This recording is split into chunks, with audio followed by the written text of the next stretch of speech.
Today we've been called by our client having problems with the Nissan NV200.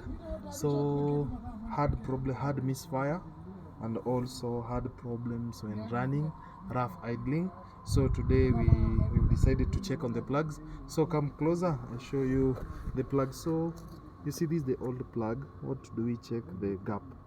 The gap here seems to be so huge. So moto wakati inaruka from hapa kuja hapa inaenda large distance, so loss of power, also mafuta. Gari inakunywa mafuta mingi, haina nguvu. Ukitaka kupanda mlima haina nguvu, inabidi ukanyage pedo sana. So we are going to do away with this one. Umeona utofauti? So this is the center electrode, unaita electrode ya katikati.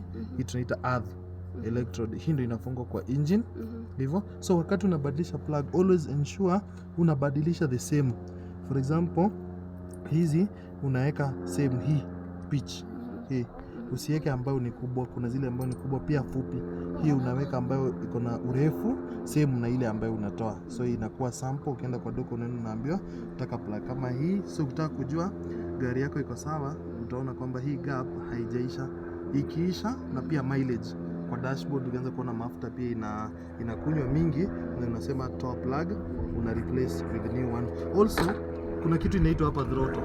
Najua umekuwa experience mafuta inakunywa kwa wingi, fuel tena pia idling inakuwa iko juu. So hii tunafanya nini? Tunasafisha, unatoka hii uchafu. So inatoa hii uchafu sana sana. Hii ni kwa sababu ya vumbi na moso air cleaner yako ikikaa sana. So air cleaner yako make sure each and every service unabadilisha, ama hata ukienda half unaenda petrol station wana blow na ile pressure. So huwa tunaosha aje? By use of carb cleaner hii. Halafu safety isikuingie kwa macho wakati unaioperate hivyo. Sijaitoa kwa sababu ya coolant. Coolant pipes tukiitoa itamwaga. So nataka uone vile uchafu inatoka. Naona? So unaispray. Sasa hii ni electronic throttle. Hizo zingine ni za cable kama ile ya pikipiki ukivuta inafungulia. Hii ni electronic. So unaiosha kwa pande ya nyuma hivyo. Alafu unaiacha isoak kidogo. Alafu unajaribu ku wipe zile ambazo zimestick kwa ugumu. Alafu hii throttle usikanyage, unaioshea tu hapo. Mistake ambayo watu hufanya ni kuistep. So hii wakati unaiosha usichezeshe hii flap.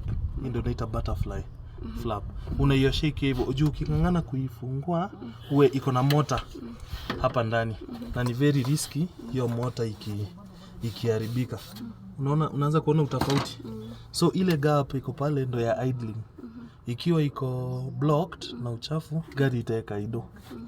So nataka tupige hadi uone carb cleaner imetokea the other side. Sorry, singie macho.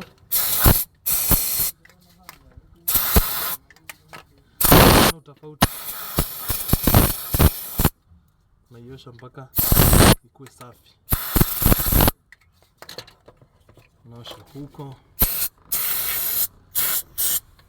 unaitarget.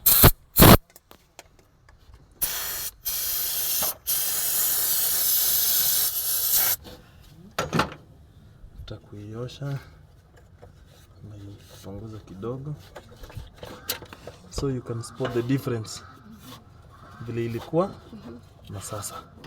So always ensure wakati una air filter yako ni safi. Isikuwe kwamba air filter yako imepitisha service. Kuna wengine usema nibadilishie tu oil peke yake, usiguze air filter. So air filter pia ni muhimu. Unaifanya nini? Unaisafisha kabisa. That was all. Tuta video